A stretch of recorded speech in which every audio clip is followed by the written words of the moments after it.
ಏ ಹೆಣ್ಣೆ, ನಿನಗೇಕೆ ಅರ್ಥವಾಗಲಿಲ್ಲ? ನಿನಗೇಕೆ ಅರ್ಥವಾಗಲಿಲ್ಲ ನಿನ್ನನ್ನು ನಿಜವಾಗಿ ಪ್ರೀತಿಸುವವರಾರೆಂದು? ನಿನಗೇಕೆ ಅರ್ಥವಾಗಲಿಲ್ಲ ಪ್ರೀತಿಯ ಹೆಸರಲ್ಲಿ ನಿನ್ನೊಂದಿಗೆ ನಾಟಕವಾಡುತ್ತಿರುವವರಾರೆಂದು? ನಿನಗೇಕೆ ಅರ್ಥವಾಗಲಿಲ್ಲ ಮೋಸದಿಂದ ನಿನ್ನ ಮನವೊಲಿಸಿಕೊಂಡವರಾರೆಂದು? ನಿನಗೇಕೆ ಅರ್ಥವಾಗಲಿಲ್ಲ ಮನವೊಲಿಸಿಕೊಂಡು ನಿನ್ನ ಬಳಸಿಕೊಂಡವರಾರೆಂದು? ನಿನ್ನ ಬಳಸಿಕೊಂಡು ನೀ ಬದುಕಿರುವವರೆಗೂ ಬಳಲುವಂತೆ ಮಾಡಿದವನ ಬಲೆಗೆ ಬೀಳುವ ಮೊದಲು ನಿನಗೆ ಅರ್ಥವಾಗಬೇಕಿತ್ತು. ಪ್ರೀತಿ ಎಂಬುದು ಮುಖಪಟದ ಮೇಲಿರುವ ಹೆಸರಷ್ಟೇ, ಆದರೆ ಆ ಪುಸ್ತಕದ ಒಳಗಿದ್ದದ್ದು ಕಾಮನೆಗಳ ಸುಲಭ ಸೂತ್ರಗಳು. ನಿನ್ನ ಕಣ್ಣಿಗೆ ಅದಾವ ಕಾಮಾಲೆಯಾಗಿತ್ತೋ ನಾ ಕಾಣೆ.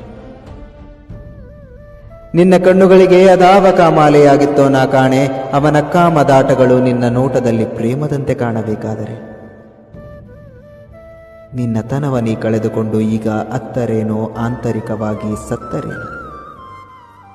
ಅವ ತೋರಿದ ಮೋಸದ ದಾರಿಯ ಅನುಸರಿಸಿದ